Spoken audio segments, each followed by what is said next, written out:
Hello, everybody. My name's Milan Starcic. Welcome to Freedom Rising, a podcast dedicated to empowering individuals on the journey to personal growth, lasting serenity, and freedom from addiction. Tune in and join the movement. Your journey to freedom starts here. We neither represent, promote, or demote any 12-step program or organization. We are merely souls on the path of recovery with the desire to expand our lives and experiences and share them with you. Hello, everybody. Welcome to the 220th Recovery Freedom Rising podcast. I'm Milan Starcic with my co-host Emilio Fedele. Today's topic is reconciliation. Do you want to share what this means to you, Emilio, and why you were happy to discuss this here this morning? 220 episodes? Yeah, 220. That's crazy. We hit 200 like the week before it turned a year old, which was pretty amazing. And you're doing podcasts what every day? I'm doing like it can't be. I do day. Wednesday, Friday for sure. Saturdays on a fairly regular basis, and then I kind of flip people in on Thursdays and Sundays when it works out. But it was pretty cool. The last month we had 31 different countries tune in, which I thought was really cool, and it's just been a really fun journey with everybody involved, and hopefully here in 2026, my hopes are to potentially get a few more professionals on, like a dietitian, some maybe a couple doctors, just like get some different people on different facets of freedom. Yeah, that's funny. I was with a guy yesterday who's the executive director of People's Connect in downtown Kelowna, who works with, maybe more street and trench, maybe people that are a little bit more low barrier, maybe that people that struggle with mental health. But the way his organization works is people with lived experience. He hires people with lived experience. So I was sitting with him yesterday, and I was literally thinking this guy should get on Lon's podcast. Yeah, make the connection, man. Man, done. Like let's do a one with the three of us. That'd be done. You're like, oh, Emilio, with a little on-air intervention. Oh man, that's what. Consider it done. I'll give him a shout and I'll let him know. That'd be amazing. Back to the question about healing. I remember you said about reconciliation, and I was like, man, it's such a big word. And you're right. There's so much to unpack in it. But at the core of it, it is healing. And there is an amends process there. And, I'm still going through the healing process. Like, recovery is about healing. But going through years and years of addiction and chaos and, all the lies that come with it and all the broken hopes and dreams and relationships, when you come out of that, it's still healing. And maybe some days where I'm feeling like I'm on my game, maybe my family's not as healing as quick. There's still, sometimes I don't think my wife sits around waiting for the next shoe to drop. I don't think she lives like that anymore, but I'm sure there's some times where it crosses her mind. So she's still in the healing process, Yeah.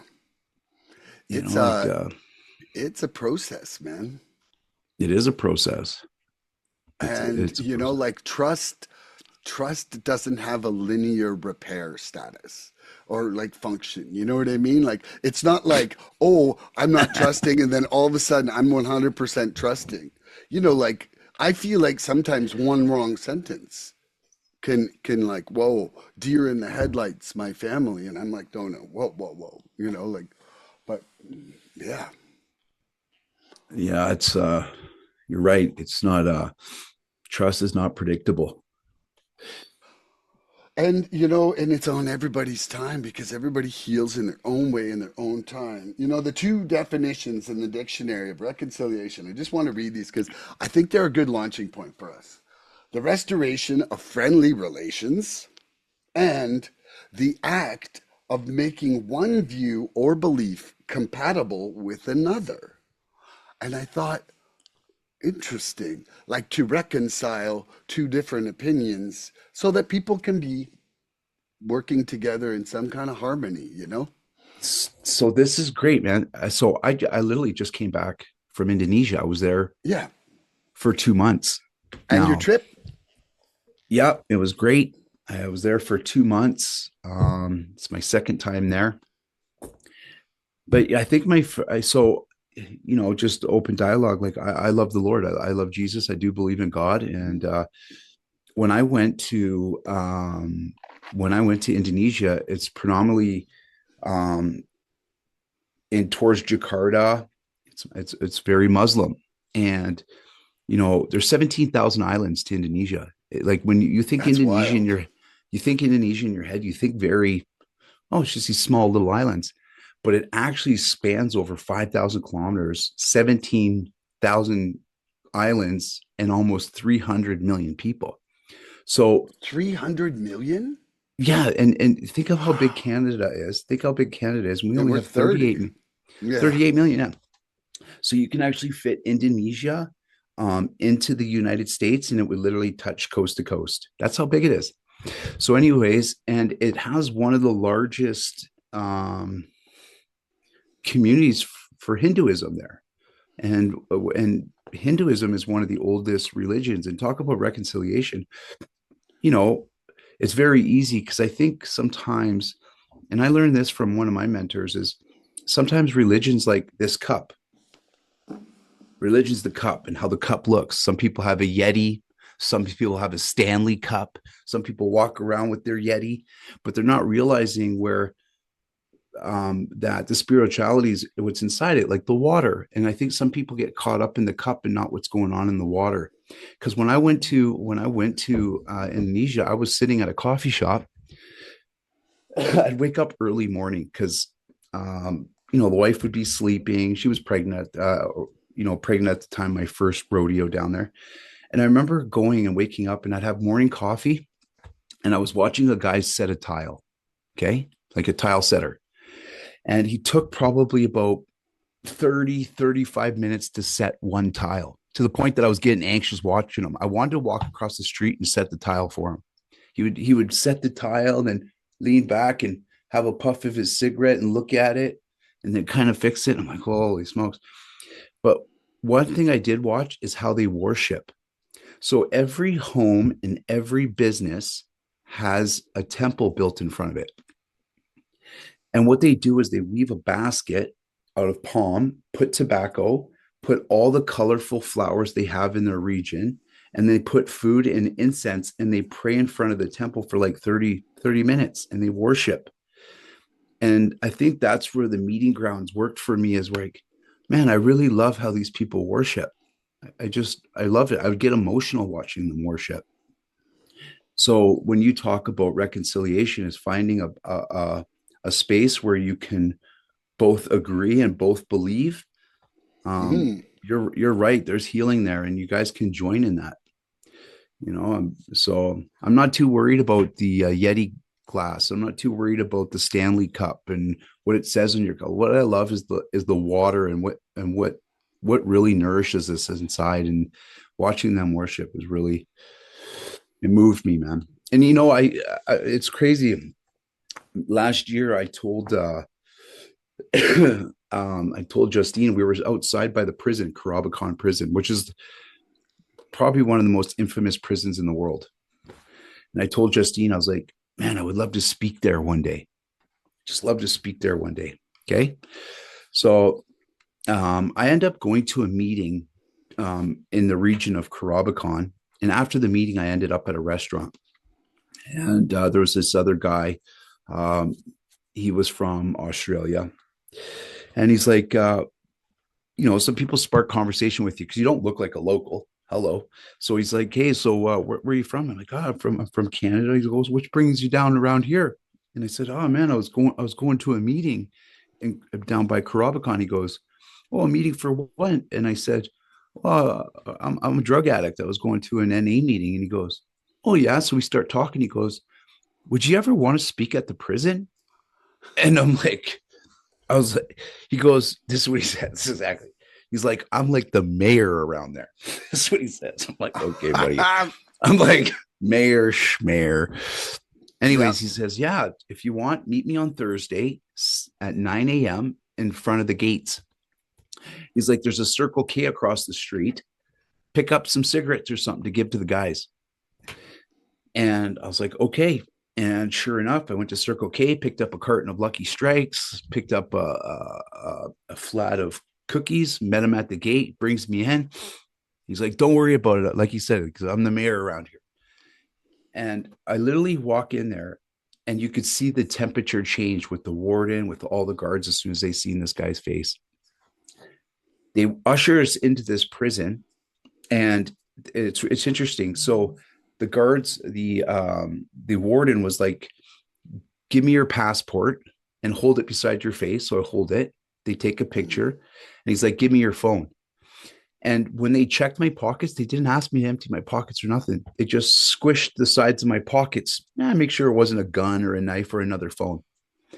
And then they ushered us into the prison, and the door frames were going from like 7 feet down to maybe 4.5 feet to make you bend over.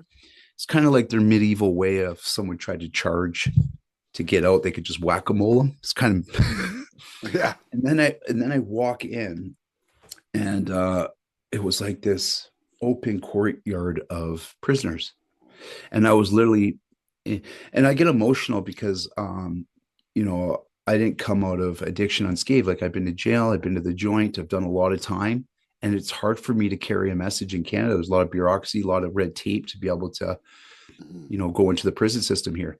And I got to go into the prison system there, and yeah, um there's roosters, caw, caw, caw, caw, caw, all day long. See, in the cartoons you think roosters only maybe crow in the morning.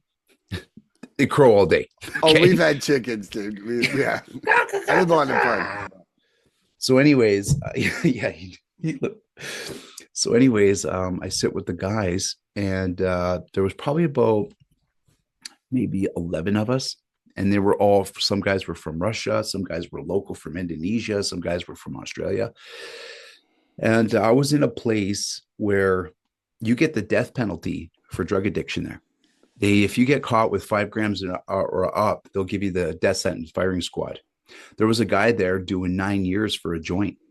And I'm sitting with these guys, and yeah, it was pretty crazy. And there you go. Like, talk about I remember having a moment where I thought, fuck man, like people go to Indonesia to find themselves, and then they just fucking wreck themselves. They don't, because if I didn't know the law there, and me as a greasy little dope fiend, I don't know what it is inside me. I could be in the most beautifulest place in the world, and I'll fucking wash up on the shittiest couch with the shittiest people in the shittiest district of Bali. I don't know why I can do that. I think that's a superpower or something. I would have probably been doing time too. So I get into the prison. They're having. I don't smoke anymore. Anyways, they're having a cigarette, they're eating cookies, and they're talking about, like where they're at. And these guys are doing work. Some of these guys are doing steps in the joint. There was a one kid there, his name was Tommy, and he's called the Suitcase Murderer. You can look him up. His name was Tommy. Him and his girlfriend flew in from Chicago and killed the mother-in-law and stuffed her in a suitcase, and he got 11 years for it. And when this kid talked, he looked so young. When he talked, you could feel everybody just was like, Tommy's talking, you better listen.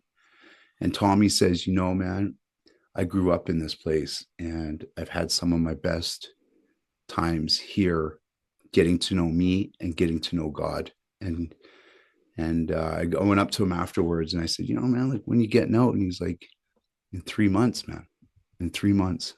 So, and so you go into their place like that, where some people might not even see the light of day. And the reconciliation, the common place that we found each other, is that we both struggled and we both want to turn our lives around. And that's a healing process, it is. So yeah, pretty crazy. Yeah. So the guy was like the mayor. I manifested, last year I'm like, oh, I'd love to speak at that place. And sure enough, Mhm. because I'm taking care of Did you get myself. to share during that? Oh, they asked, I opened it up. Okay, okay. I did. Yeah, you didn't mention that. I did. So I was trying to Yeah, clarify. for Yeah, sure. Great question. yeah. Yeah, I opened it up, and you know, there's a lot of feelings there. Like even, in the waiting room, waiting to get into the prison, this East Indian woman was sitting beside me, and she's like, "Oh, so what are you doing here?" And I said, "I got asked to speak." And she's like, "Got asked to speak, like about what?" And I said, "Drug addiction and recovery."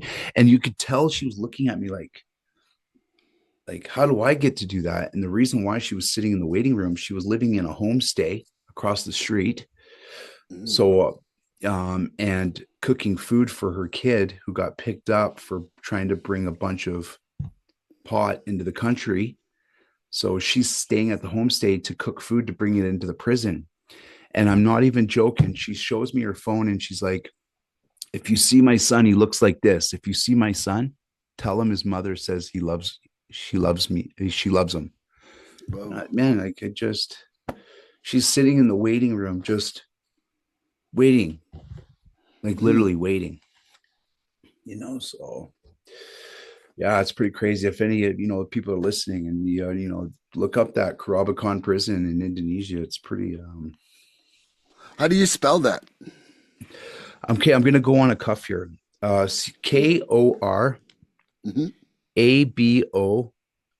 Yeah. Korabakon. Okay. I'm gonna take a look after. Um, Karabakan prison. Yep. one of the sayings that I kind of, for me, that I came up with in the last couple months on this podcast is patience is surrender in real time. And like that mother waiting for her son, just surrendering herself for the hope of being able to help him or contact him or something, and just that patience she had to be there because love was present. Oh, so I asked her, I said, um, so she kind of gave me the Coles notes. Her son was, a university graduate. He was in California. Texas said, "Hey, why don't you come up to Texas and come to our university?" Because he was a glass blower. He was a Mm. glass blower, and he went up to Texas. Decided to go on a bit of a holiday with his friends.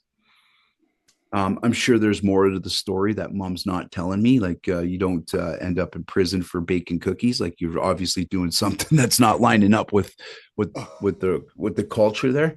But she said, yeah, I ended up going on this holiday, and yeah, I ended up in the prison. And it's crazy because they don't feed you a lot of food. Like you got to remember, you get your basic, you get rice, you probably get a little bit of chicken. And I smelled the food in the air. Don't get me wrong. It smelled pretty good. And I was watching them getting the meals ready out of a pot, like just kind of scooping it onto but the families can drop food off.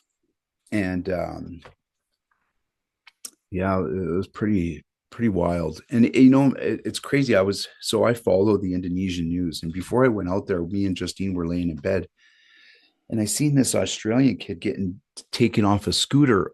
I was laying in Canada watching the news, and they were filming an Australian kid getting pulled off a scooter for not wearing a helmet. And when they searched him, they found two little tiny bags of white substance. Okay, Yeah. don't know what it is. My spirit man says cocaine, but Yeah. not sure what it is. Yeah. And the cop's like, "What's this? What's this?" And he was like, "It's pentothal. It's pentothal." And I'm like sitting at home. I'm like, "What the fuck is pentothal?" So Yeah. I look it up, and Yeah. it's acetaminophen. It's a Tylenol.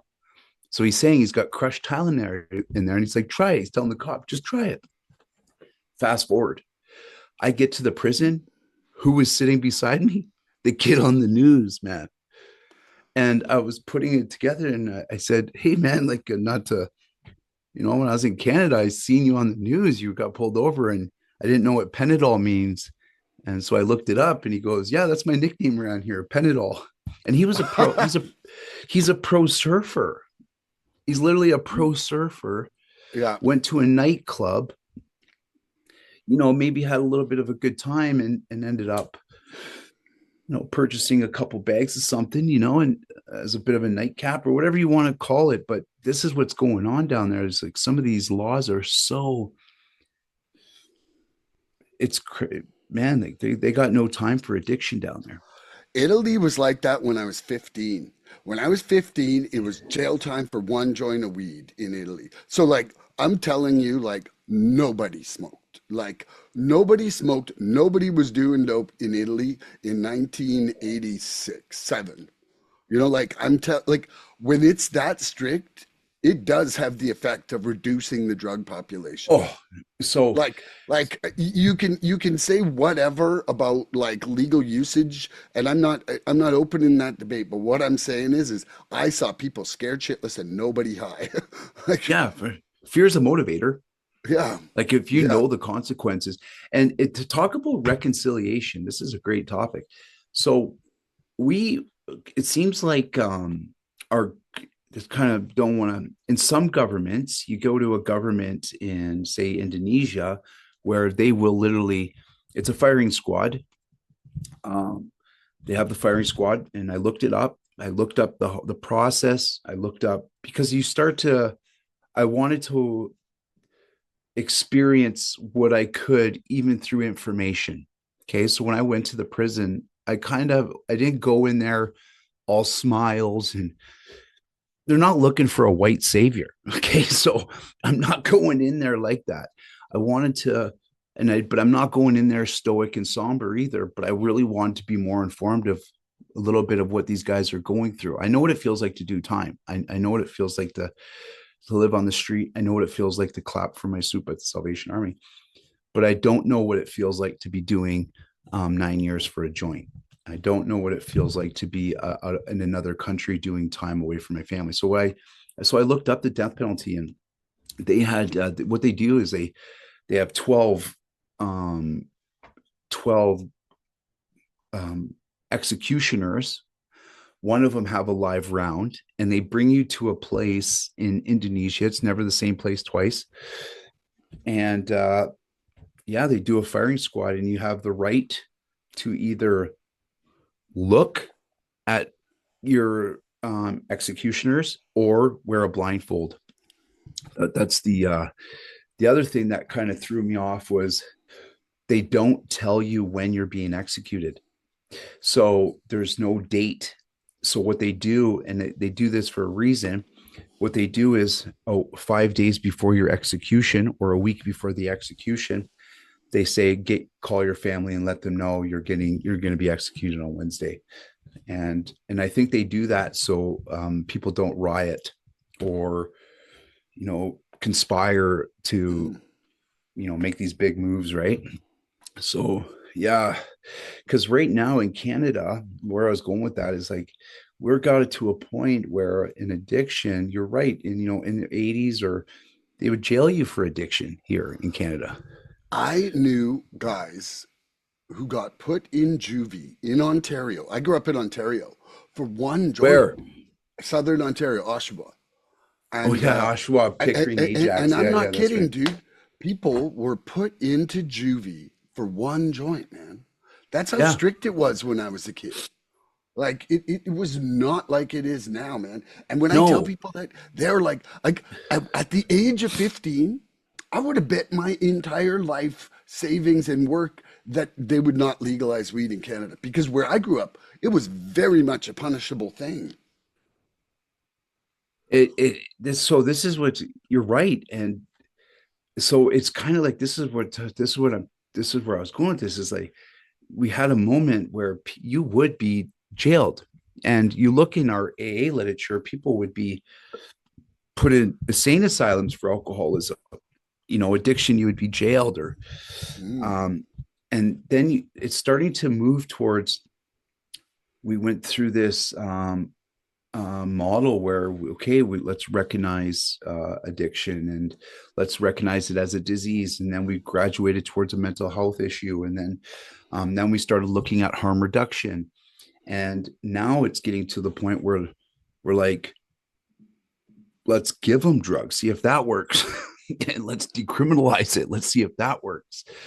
It's pretty wild. It's pretty wild, you know. And Well, like one thing I will say is this, like having been part of the illegal marijuana trade for decades myself, is that the day they legalized weed, the black market on it collapsed, right? And right now, a big part of what's happening with all the overdoses and everything is people don't know what they're getting, right? So if they had legalized pure sources of things, less people would be dying. I 100% believe that. And like people are dying right now because some dealer can make 30% more by cutting in shit at unknown quantities and people don't know what they're taking. so there's yeah. So do I believe in harm reduction? Um, yes, I do believe in harm reduction. I think uh, a food bank is harm reduction, and so do I do believe in the harm reduction model. Do I feel that sometimes, and this is not about giving, so they had a project, I was part of the project, I kind of fucked it up. It was called the Naomi Project, where they would give me heroin 3 times a day. I was down on Hastings. This was a long time ago. I've already tried the methadone program. I kept relapsing on it, and then um, my doctor would said, "Why don't you try the Naomi Project?" So what I would do is I would go into this building down on Hastings. I'd walk in, and they would have a syringe with um, kind of like you know the the stickers you would get on a pill bottle with your name on it and the dose and everything. Mhm. That would be on the rig. And I would go in. If I seen a green light or a red light, I would wait. And I seen the green light, I'd open the door, grab my rig, use it, throw my rig into the sharps container, and then leave. And then I would go in at noon, and then I would go in at night. And I was on the Naomi Project back then, and it was I might as well tell you how I messed it up. So I went in there, and everybody's rig was out. Everybody's, and it was kind of like I was in the grips, and it was kind of a crime of opportunity. So I took them all, and I left, and I thought I wrecked my chances there, and so I never went back.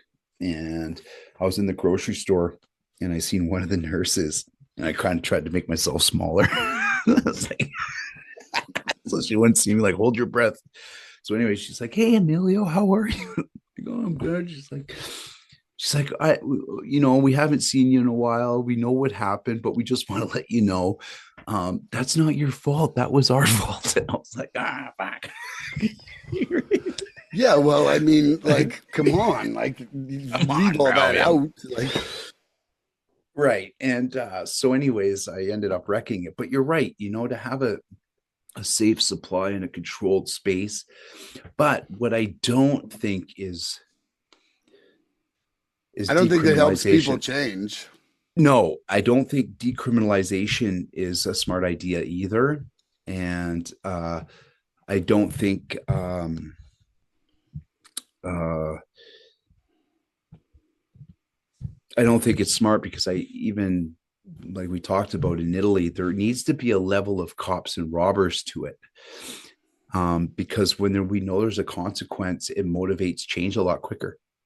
Whether and it it it motivates saying, "Hey, you know what? Like, I need to make some changes here. It's not easy, living Mhm. on the streets. It's not easy getting my dope every day, and it's not easy shucking and jiving and deking and dodging." So decriminalization, I don't think is a smart idea. I don't think it's a smart idea. Awesome. Well, man, it's really good to spend some time together again. And your new mic sounds great, by the way. It does. Well, thank you. One thing I think I would recommend is, those mouse pads, the rubber mouse pads for a computer? Right. Have Yep. one of those underneath it. Why am I vibrating or anything? It's like if you touch the table underneath it, you hear it through the microphone. And you've been hearing that? I'm very sensitive. I'm not the average person, but you know, I just like you're talking about somebody who sits every morning and makes music and listens to, right? I think what's happening Hmm. is I'm putting my coffee cup onto the Table. desk. Yeah. Yeah, but what I'm saying is that if you had the rubber mouse pad underneath the microphone, it would act like a shock absorber. Yeah. Anyway, Okay. um, I think that one of the things that for me in reconciliation that's gone on this fall, it's been a long time since we talked, so I don't mind catching up on some different areas. I Now, had a real epiphany moment doing a set of steps this fall about a lack of self-forgiveness that had happened. So, like self-reconciliation. And one of the things I realized was that, the power and the actuation of step six. And we're entirely ready, right? And so for me, it's like what I realized is that I almost need to see what I'm ready to surrender in like three dimensions. And it's almost like when you like wish for, a nice house and a good job and and a family. And then all of a sudden you get that stuff, but you break your leg and have cancer. Like it's almost like when you are manifesting what you're ready to surrender, you have to manifest all facets and accuracy of it. And one of the things was that I didn't realize that there was some things that I really had not forgiven myself for. And so, one of my journeys this fall has been on to the path of willingness. You talk about the couch of willingness there oh from that, yeah, but the couch. the path of willingness to actually forgive myself, like not just saying it, but actually fundamentally understanding what I'm not forgiving myself for. So this is good. So keep going with this. Well, and so what happened to me was this fall, like closer to summer, where the weather was still warmer, a little bit warmer anyway. I was doing two of my walks in the day in the dark. And so while I would be walking in the dark, like no headlamp, it was amazing. I was like very close to bears and other animals, and it was a very amazing experience for me. But while I would walk, it was also when I would do my prayer. And so I would be praying like in this walk with the stars and just the edges of the trees and could barely see the road, like your eyes adjust after a few minutes. And so I'm like in this very black and white world. And what I realized was that there was this barrier. And so I had this moment where it just like washed over me, like with like tears. And it was just like, I just literally prayed for the willingness to start forgiving myself. And it was a very connective moment with like my God is the universe. And so with the universe for me, it was like, I had this real breakthrough happen. And since then, it's been this journey of freedom really through that forgiveness, like because the truth of it is, when they say you can't love somebody else till you love yourself, a barrier to that love is forgiveness. A lack of forgiveness cuts off the flow of love. Like in for sure for me. And so what I realized was is that, if I wasn't forgiving myself, I definitely probably wasn't forgiving other people. Like I was somewhere inside, subliminal, subconscious, holding resentments about stuff. And a lot of those resentments were about me. Like weird stuff would come up from my past, and I'd be like, oh, like it's almost like a punch in the belly of shit. Like, dude, you know what I'm talking about, where it's just like, oh my God, I can't believe I was fucking that guy. And I can't believe, like I can't believe some of the things I've been forgiven for by others. Like they're just happy I'm alive and they're letting a lot of shit go that could or would have been a struggle for me. So anyway, yeah, that's my tale of self reconciliation and what's been going on this fall and winter for me. I can't see ya. Here, You one can't sec see here. me. There you are. Okay. Um, give me a sec. My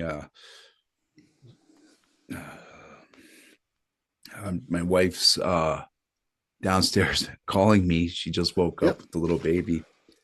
Yeah. So you Yeah. said something. So you're talking about, you know, how long have you been on your recovery journey now? So 27 months and 8 days. So it's pretty wild to think, you know, 2 and a bit years later, you have this feeling of, you know what, I need to start forgiving myself. You know, Hmm. some, and it's pretty cool how it comes to you because um, it is a journey. And you said, you know, you do see I think the term you said is, I was on the path of willingness. Is that what you said when you, Yeah. Yeah. On my journey of willingness. Yeah. on your journey of willingness? So it's wild because when you said, you know, you see these little things happen or things will come up and you're like, oh, and you feel it. It's like a reminder. Oh, Yeah. I was that guy. Yeah, Yeah. you see these little signs on the journey, right?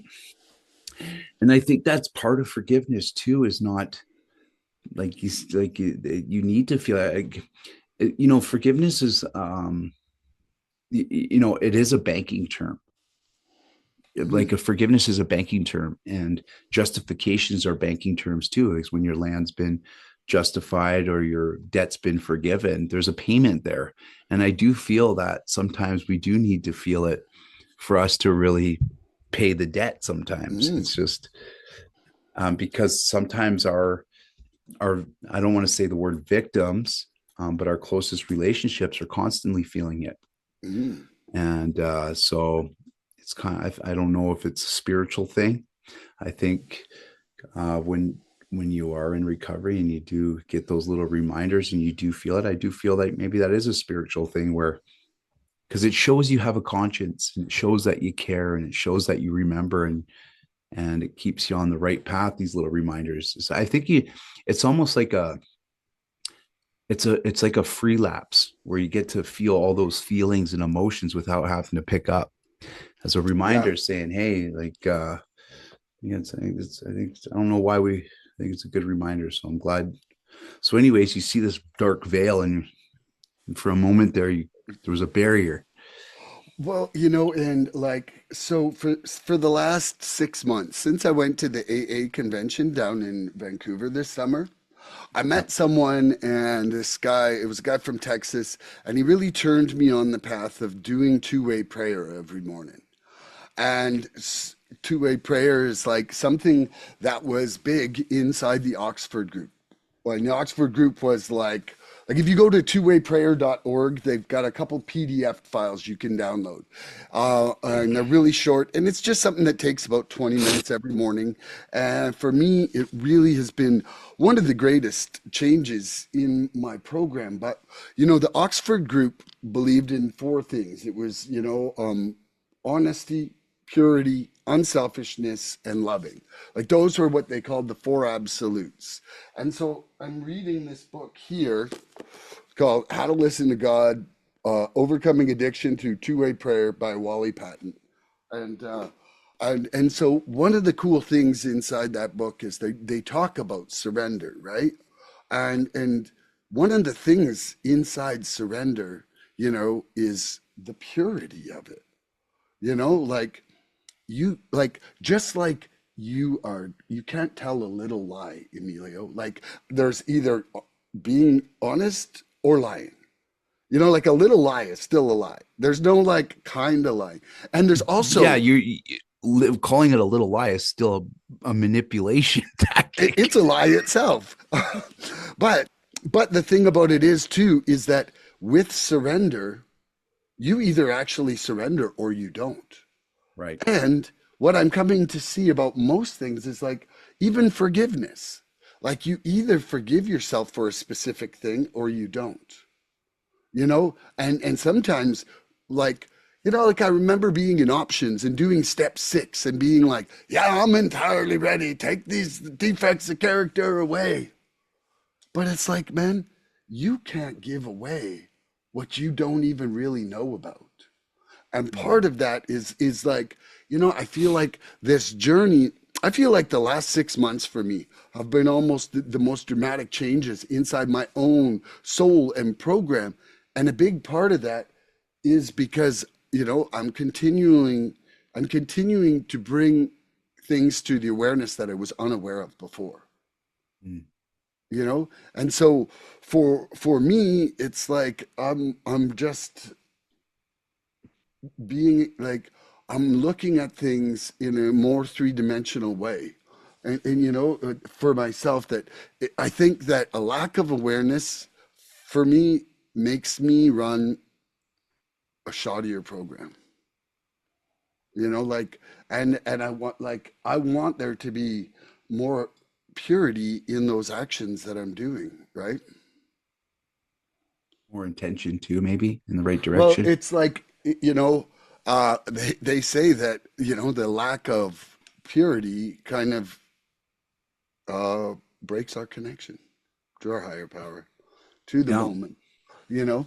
And so, right now, I'm praying for the willingness to keep no record of wrongs with other people, to be more patient, to be more loving, and it's bringing more contentment and joy into my days. True freedom's when you have nothing left to hide. Yeah, yeah, exactly. Oh But it's man. also it's also when you can love without the filters of your trauma. Yeah, I like that. You know, I because you're not loving from that space. Mhm. Every scar we hold on our heart holds our flow of love back from being complete, you know? And so it's like, for me, it's time to walk through the fire. It's time to walk through the fire, and like, because I think our higher power will help us in our surrender on anything we can't do. But the rest of it that we can do, we need to do. It's not Yeah. like, like the higher, people, you hear people say, like, God provides. Well, God provides if I do the work too. Right, right. So I guess the best way, I think we've talked about this before, but the way I look at step 6 and 7 is, Mm, step 6 is, are you entirely ready? How about these defects of character removed? Step 7 is we humbly ask him to remove our shortcomings. And if I looked at step six is like painting a house to the best of your ability. yeah. And step 7 is calling God up and saying, "Hey, can you help me with the hard to reach spots?" Because I Yeah. feel that, you know, he says, the old saying that God helps the ones who helps themselves. But I do feel that when we do put some skin in the game, and I do feel, when I do paint the house to the best of my ability, there is some spots that are really hard to reach. And it's Mm, only going to take God for me to be able to reach those spots. And it's interesting because it's, how the steps are even, you know, are you entirely ready to have all these defects of characters removed? Yeah. In that moment, you're like, yeah. And then you get to step 7. It's like, we humbly ask him to remove our shortcomings. Why isn't he removing the defects? Why, what's up with the shortcoming part? And I feel that, that's what keeps us, our connection closer to God is, is, um, is that we always are working and always leaning and always striving to do better. Like you said, I, I want to be more aware. And the way you started um, our talk today was about surrender and peace. And I had a good mentor. His name was Gary, and he said, I had a good mentor. I have a good mentor. His name's Gary Schwabe, and he says, "True peace is when it's absent of lack." And when you put those words together, it doesn't really. True peace is absence of lack. You don't really hear it, but true peace is when you feel Like you're good with what where you're at. You're just Mm. good. You're not trying to, It's get serenity. some. It's serenity. It's serenity. Mm. Mm. So yeah, forgiveness is a tough one too. And it's crazy, and I had a discussion with somebody the other day, and this might split the room. I don't know, but I like I said, I'm a believer, and I love the Lord, and I it was always interesting because we talk about forgiving others, but it's always been hard to forgive ourselves. Like you can forgive others, but it's so hard to truly forgive yourselves. And I'm not sure it's because all the shit you've actually done. It's not, or it's something that you have to go through, a process. Like you said, you see these signs and you see these feelings, and you get reminded. And then I asked, I was talking to my buddy, and I said, me as a believer, this is as a believer on the believer side of things, maybe you can't forgive yourself, because if you could, there would be no point for Jesus or God. Like if I could, Oh, yeah. if I could do it myself, what why would I need Jesus? Mm. And it's one of those moments where like you just that came into my mind. So it's You know what though? Like, I mean, okay, then if we're splitting the room, okay, I okay, love a good, yeah, man. okay, Let's okay. Like, split it so up. one of the things I'm doing right now is this guy at a meeting in June taught, he gave some awesome shares from Alberta. Shout out to Tom. Hi, And Tom. so he turned me on to this book called Around the Sun with Emmett Fox, right? And so it's directly religious, absolutely, but it's about the power of positive thinking, and so here's another one though that okay, there's a lot of quite religious people who say the kingdom of God is within, right? So Yeah. like how do you know? Whoa, How do whoa, you whoa, know? whoa. Whoa, whoa, whoa. No, no, just wait. Just wait. So how do you know? How do you know when you do anything or God does anything? Right there. Okay, okay. So this first of all, um, um, remember religion's the cup, Yeah. Stanley. Yeah. Um, but in a spiritual, how do you know when God's doing it or when you're doing it? So, but what I'm saying though is that right there, you might be thinking it's you doing something and it's still Oh, actually. I know those. Some of these thoughts ain't from me. Yeah. I know that. Yeah. I Yeah. sense it. It's too. I don't want to say holy, but it's too not my ways to Mm. think like that. I'm reading a book since we're called The Fix. Okay. He's a pastor, Dr. Dopefy, who Yeah. was in the rooms of AA, Mm. and he um,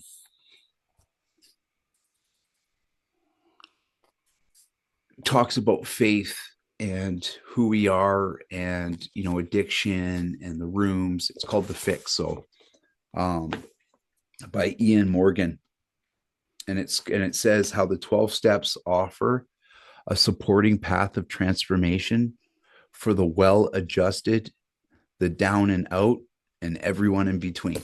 That's what it's called. It's Yeah. called The Fix. So I Nice. suggest people read that. It's pretty good. So yeah. So I would like to do one thing right now because I think it would be good and I think it might be helpful for you. So it's been a few months since you've been on here. There might be listeners right now who don't know you, who don't know what you do for your living, don't know what services you offer other people. So I would like right now for you to take a moment and plug yourself for your business. And if you want to give information on how people could contact you, and then I want you to tie in reconciliation with the work you do. Okay. So my name is Emilio Fedele. I'm credentialed under CACCF, which is pretty much the big show in Canada. It's the Canadian Addictions Counselor Certified Federation here in Canada. It's the big show. I know that doesn't mean shit because I've never worked with someone and nobody's ever told me to show me your degree or show me, but, I am governed and I do have somebody to answer to. So I do interventions here in Canada and I do recovery coaching. I got into counseling, but why I got into more of a coaching style is because most of services were a more 9 to 5. And I don't know about the listeners out there, but my addiction was more 5 to 9. So, um, having open communication during some tough moments or having open communication during moments where you feel really good. I used more when I was feeling good. So, my where you could find me on Instagram is sober, SOBER underscore ROADS, sober roads. And my email is Emilio at in the now interventions.com. And my website is in the now interventions.com. And you guys could find me there. And how does that, how is there healing in what I do? You know, um, like recovery is not a straight line and it means different things for everybody. I choose abstinence, and I've talked about this before. I choose abstinence because I haven't seen anybody overdose on abstinence yet. But some people just um, might be on medication assisted treatment. Some people might be on opioid replacement therapies or smoking pot. And how I look at recovery, there's a difference between abstinence and recovery. And how I look at recovery is quality of life and manageability.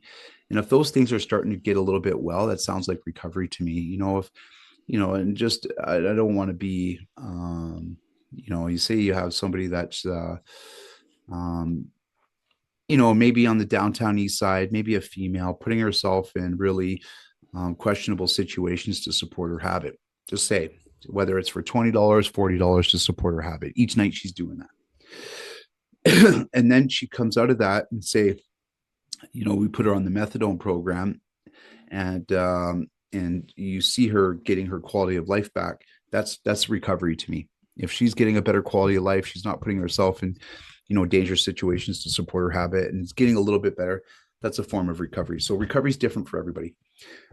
So when I work with people, I always meet them where they're at, first of all. And when you come up with a recovery plan as a coach or a recovery coach, you tailor it towards their needs. And the best way I could describe it is like recovery capital. So some people, you come in, and I'm a big believer about connection.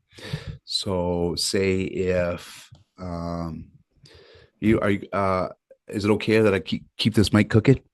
Oh yeah. Okay. No, no. I'm Okay. wanting you to. Okay. I So, started this. um, we look at areas like, are they in a relationship that is supportive of their recovery? Do they have supportive people in their recovery? Are they bringing in finances? So you look at their life as a whole, and then because I know when I came into recovery, my wellness wheel had a flat, and there was some areas where it was just really good, and there was other areas where I just need to really pick up the slack. So as a coach, I walk alongside you to do that. But also the other part of that is that I work with the family. So doing family enhancement. And because when I have people, and I play baseball, when I have people sitting in the bleachers watching me play, I want to play better. And this is the thing, is when the family's not included, what ends up happening is the family's kind of left with all those old tools that they were using to get through their days, whether it was codependency, whether it was fear. Um, they're not speaking the same language. They're creating pressure because it's all fear based stuff because they're always waiting that, is he going to be back to his old ways? So I work with the family. And what happens is when the family heals and the client heals, they come together and they start speaking the same language. And with the interventions is people have an idea of what an intervention looks like because they watch A&E or and they watch Interventions Canada or whatever and that's a part of it. Like there is a part where the family comes to letter together, they read some impact letters, but interventions is this: there's a pre-intervention stage where you find out where the client's at, or where the person's at, where the family's at. Is he on medications? Is he detoxing? How much is he drinking? Can he get through a night without drinking? Because he can't sleep in the middle of the night. Um, who's part of his relationships? Is there anybody that's going to get in the way or impede a good intervention? Which means there's always that one person, the chief. We'll call them. There's a term for it. It's called um, the chief codependent, or the one that'll always stick up for the person that's knowing they need help. All right. So that's the pre-intervention. And then I find out, okay, working with them, like what's going to be the best treatment center for this person. And the thing is by the time that families get a hold of me, they've exhausted a lot of their resources and they're feeling exhausted too. So 9 times out of 10, they're just willing to put them into any treatment center as a bed's open. Well, say if the treatment center doesn't line up with the person's needs, makes it a little bit difficult, because what ends up happening is he's not getting what he needs. The family's only getting what they need in that space. So I always try to pick the best treatment center lines up with his needs. And then we do the intervention. So that's what I do. That's what I do. Yeah. I Now, love that. yeah, and it's not an easy process, but I'm quick on my feet, and I because a lot 9 times out of 10 nobody knows I'm coming. Like that's the right, Yeah. because when someone's willing to see a counselor, it's a little different because they're equipped. They're there's an effort to get to the person and open up. So you're equipped for that. But with me, nobody knows I'm coming, so I'm abrupting their using, and that takes a special person, I feel, to do that. And I think God's wired me up in a way where I'm able to pivot quick. Yeah. So yeah, so that's what I do. I love that. I'm grateful that you did that again here. I just feel well, a bunch of months is a long time where, we've definitely had some viewers come in from some countries that weren't around before. And, and also too, just to say, you're based out of Kelowna, Yeah, British Columbia, but yeah. can you provide your services remotely? Yeah. So yeah, I do work with people remotely. So I'm working with people in Ontario, Saskatchewan, Mhm. and BC. Yeah. So I work with people all across Canada. Okay. Yeah. And would you extend that to other countries or not? Yeah, for sure. With the power of social Yep. media, absolutely. And Yeah. obviously there's a payment to my services. Like Yeah. I think every ox deserves their wage and pay, or the ox not going to do any work. So yeah, there's a payment Yeah. towards my services. So how that, the only thing that changes is payment options, right? But Yeah. But luckily today there's things like PayPal or other methods. There's platforms. always a, Yep. there's always a way to cash Stripe. gets moved. Yeah, Yeah. yeah, yeah, for sure. Yeah. So, and yeah, it's just and it's different, being a business owner too. It's a little different, and you know that, like in the real estate market, I think we're Mhm. in a year where it's like 30% lower than last year for sales, isn't it? Something like that. Well, for me, last year was the worst, and this year actually started getting better. But it's we're definitely past the heydays of 5 years ago. That's for sure. Yeah, yeah. Yeah, It's and my and quite frankly, it might not. In my opinion, it won't go back there for a while. The government is just doing their best to change property from being an investment, you know, and by just limiting capital gains, what they have going on with all the tenancy rules. Like, there's no incentive to be a landlord anymore. You're not making money on rent, and like you're really not making money on rent if you look at the price of houses and the interest rates, and then you don't make money on the selling of it because after 250 grand you're taxed 75% on capital gains. Like that's just it just eliminates it all. man.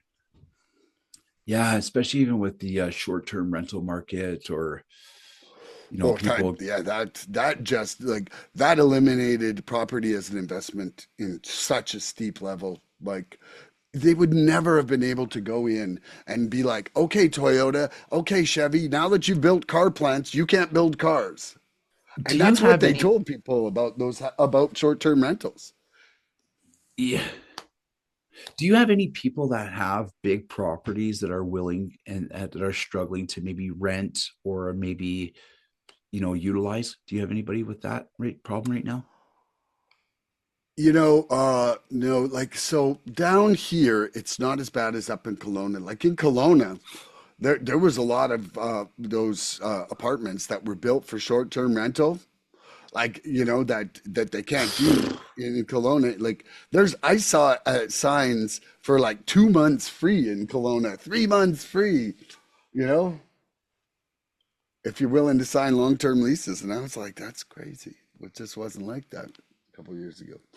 But one of the things somewhere deep down in my heart is to eventually figure out some kind of grant or something to get some kind of treatment center going. That would be like my So this is what I was talking about. So right now, that's why I went down to Indonesia. I've been really yeah. thinking about starting a Ted Bed Wellness Center, and so I was the program director. I was a facilitator at a treatment center.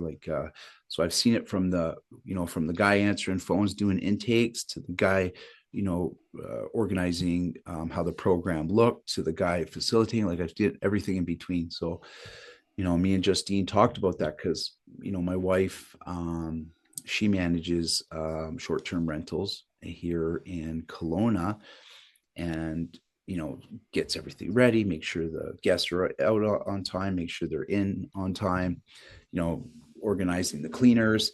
So with my knack of being able to build a good program and her knack of being able to manage property, we come together. And she's a marketer too, so we thought about starting a property um, in Indonesia. Mhm. But how you word in Canada, and you can look this up if you want. But once you call it a treatment center, there's a lot of grants. There's a lot of Mhm. grants, but once you call it a treatment center, there's a lot of bureaucracy, and there's going to be a lot of red tape and licensing, etc. Mhm. But if you want to start a sober living community that has all the benefits of a treatment center, it's a lot different, and you could get it started probably within 90 days. You could you probably know get it, one started you probably get one started fairly quickly.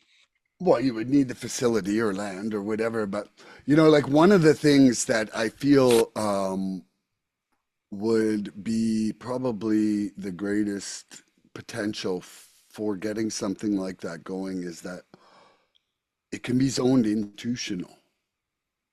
And so the like old church properties. It's so weird. I was talking about this yesterday, literally talking about old Yeah, church properties well, yesterday. because they're zoned institutional. Like there's one around the corner from me here that some clients of mine bought, and they've turned it into just rentals. And there was another farm where they This had is so housed crazy.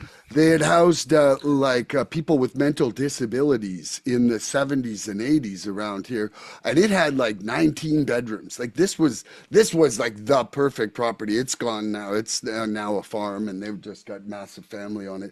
But what I'm saying is that those are the properties, because to most people, they don't have the same value because they're not zoned commercial, they're not zoned residential. And so for most people, it doesn't have a use that they could use it on. So this is weird. I was literally talking about this yesterday at exactly 1 p.m. And I said, if you notice, churches have some of the best real estate in the city. Mm, They have a congregation that's a little bit going on the decline, yeah, and they don't know how to diversify. yeah. And if you went to a church and laid out a plan to help them diversify while also carrying a message you know, Mm. of faith, it could be a recipe for a good thing. Because if you notice, you drive down the street, Starbucks has the best locations, McDonald's has the best locations, churches have the best locations. It's just a Well, fact. and like, like logistically, right? Having something out in the country would be amazing. But you would be looking at close to probably $1 million septic system, right? But churches often have such a big parking area that you can facilitate adding to their building for residences, like modular, like the coast hotels. The coast hotels use prefab units built, right? I think those prefab bedroom units, like a hotel room, right, which they put together, they're like something like 65 or $75,000 per room. So you can like modularly add as your business goes, you know, and you're hooked up to the town sewer. Like I know it seems like a very minor fact, but it is the make or break for large number of bedrooms in the country for cost. Like septic systems have just gone crazy for pricing. I would have never knew that. I know. And that's why I'm saying, like, I've thought about this in 3D here. You know, absolutely. And Maybe you got a listener right now that's this is how manifestation works. Maybe you have a listener mhm, that has some let's just keep it real, has a big heart and some scratch that wants to line up with somebody that's willing to do something. And if you're listening, reach out to Milan. Like, yeah. make this something, make something happen. And I just they just and I got a big heart, but at the end of the day, it's a business too, and it needs to, any Mhm, investor needs a return on their investment, and I get that. Right now, the three top things that are going to be businesses of the future, and I was one of them is addiction treatment facilities. It's just mhm, it's the high, it's number one right now. The second one is daycares, and the third one is senior living centers. mhm. They're noticing that these are the top three that people don't really look at for business opportunities, right? And So when I the thing of with the addiction is, to like if you can get it so you've got so many beds government funded, there's a built-in level of business right there. yeah, so this is okay. So there's a thing. This is what makes it tough. Is on one hand, when you have government support, Mhm. it's no, you're on the welfare system, and to be on the Yeah. welfare system there's certain things that you must do. And if once you start taking government funding, the government has a lot of say in what you can do at that center. So Mhm. that's what's really tough. And when me and Justine were talking about starting a center, because you're right, the cost, the overhead is so high in Canada to start off a Mhm. center that the Mhm. quality of care sometimes goes a little bit low when you don't have the money. You're laying off Yeah. staff. You're not, you don't have a lot of outings because it's paying. The Mhm. food costs, the food starts taking a little bit of a dip, a little bit more chicken strips and fries some weeks. But say when we went to Indonesia, the reason why we wanted to do it there is because your overhead is so low that the quality of care can come up. Yeah. And we didn't have to. We When I put the business proposal together, we did it in a way that one client would pay for the whole show for a month.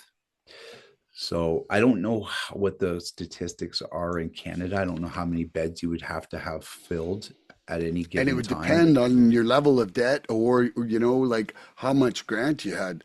And that's the whole thing that really like it's almost impossible to do a business estimate until you have a potential piece of land to do it with, you That's know? right. That's Yeah. right. Because all that comes into Yeah. it. See, yeah, that's you're absolutely right. Because when I did the business proposal, it was all dependent on the facility. Like, Yeah. what's the cost? And so, like, can you take over? Can you lease a facility till you buy it? You know, like all these things that, but what I have seen down here, and and a lot of them have been snapped up, but is just like some real bargain basement prices on these churches. Like buildings that would cost you three times as much to build, like going for a third of what they really, the Is it infrastructure is. because they don't pay taxes? Is there a tax No, what it's because of is that the church doesn't have the population going to it. So, the church is kind of just holding this land. And then what debt? happens, Debt. well, but then what happens is that zoning of institutional, a lot of communities won't let it be rezoned. So it's never going to be commercial and it's never going to be residential. So there's a very slim list of stuff for institutional for that zoning. Yeah, and That is so, with any time a zoning limits the usage, like in the sense of apartments, if apartments are selling for $400,000 each, if you make it 55 plus, it'll be 300,000 because now all anybody under 55 can't buy it. very limited. Yeah, as soon as you reduce the uses, then you know, I can understand why they wouldn't want to rezone church properties because like we said, most church properties are pretty high desirable places. And if you mhm. rezoned them, it would, but yeah, you Then really there'd got be me. incentives for churches to shut down. That's why I think I have a buddy. His name's Lawrence East. Mhm. That's his, I don't know what he's doing now, but a few years back, he was a pastor. He started the Metro Church in Kelowna. And Okay. I was asking him, what he was doing. This was a few years ago, and his whole role was to go to churches and help them re-diversify. Mhm. That was his. He would help them come up with a plan where they can create revenue, but also share a message of faith because they were noticing that churches were a lot of the congregation were getting a lot older, Mhm. and like you said, they had this piece of property and they just didn't know what to do with it anymore, and the numbers were going down. But you're right, I man, like it's institution property zoned as institution, like A really cool thing happened in Soyuz. I'm part of this. My home group is on Wednesdays at noon, and I started another meeting on Friday at noon. Another lady started one for Thursdays at noon in this place, and basically, before I came into the picture, it's a Baptist church. It was an Elks Hall, and there was a small Baptist church downtown Soyuz, and the Elks population had grown so small they traded for nothing. They gave the church the bigger land. And so now this church like runs part of like the food bank, like spreading the food out for people. They've got like a massive like section like on Wednesdays and Thursdays where people could come and get food, like underprivileged or families, and we do the meetings there, and they're really open to different ideas, like just to kind of, and so I was talking with the pastor, and I said I don't want to do a meeting anywhere else, like when I was asking about the Friday meeting, I said I feel love in the building, and he was like, man, he's like, I spent 40 years of my life trying to build a place where love exists. He's like, thanks, you know. oh man, I if thought that was that so beautiful no, for that's a somebody to great say that. story, man. Like that's Yeah, like for you to even say, what, I don't want to go anywhere else, I feel the love in this room, for you to yeah, be open and just say that and not keep it to yourself like a thief, just you shared oh it, yeah, yeah. and because of that He he was got almost crying. He was almost crying, man. He was like, he's like, man, he's like, that's my whole life. I've been trying to make a place where yeah. people felt love. And it's true, dude. There's a magical feeling in that room. You ever down in a Soyuz on a Wednesday to Friday for noon? It like you'll come in that room and you'll be like, wow, I feel this. Like it's a small room. It's carpeted. It's couches 3/4 of the way around. It's got these beautiful Uh, windows that you're looking at the really, mountains on. you Yeah. had me at couches and carpets. I think Yeah, any no. I think any room that has a carpet and Yeah. some couches brings back some nostalgia. Well, it also though, like what it does is that when people are laughing and having fun before the meeting, it doesn't get Damps it. like really, yeah, like it doesn't get overwhelming. And then when people are comfortable when they're sitting, like man, when I'm at a meeting where I'm like super uncomfortable, I'm like leaning because I had back surgery, right? So like I'm like hurts here, and I'm just like rocking between pain, right? But when I'm comfortable, I just sit back and can enjoy the show. Yeah. Woo. Well, you got something else you want to say on reconciliation, brother? I feel good. I'm just good. That was a lot. Like it was just a Yep. good chat. I'm just happy to, talk with you again. Because Yeah. it has been a while since I talked to you last, like I have a baby and Yeah. like I've been to other places. Yeah. It's crazy. It's just yeah, I guess I'm content. I feel really You content seem right now. really calm and content, and I love that. I like to see that, and well, and they also say, this is my joke I made up when we had our first and only daughters. Why do the parents of babies look tired? Because they are. Yeah, they are. Dude, Yeah. I'm gonna show you, man. I'm like, look at this little guy. Like this guy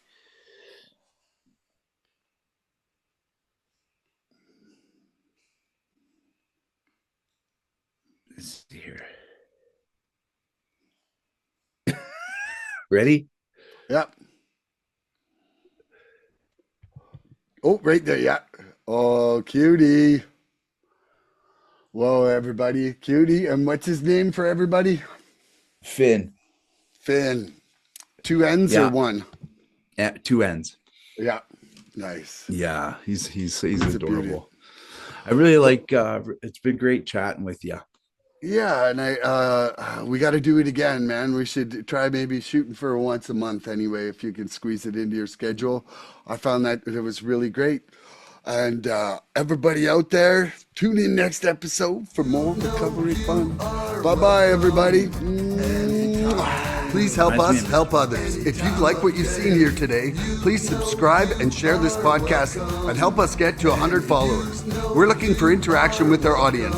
So please email recoveryfreedomrising@gmail.com or contact Milan South Okanagan Starcic on Facebook with questions, topic suggestions, or just comments. We'd love to hear from you.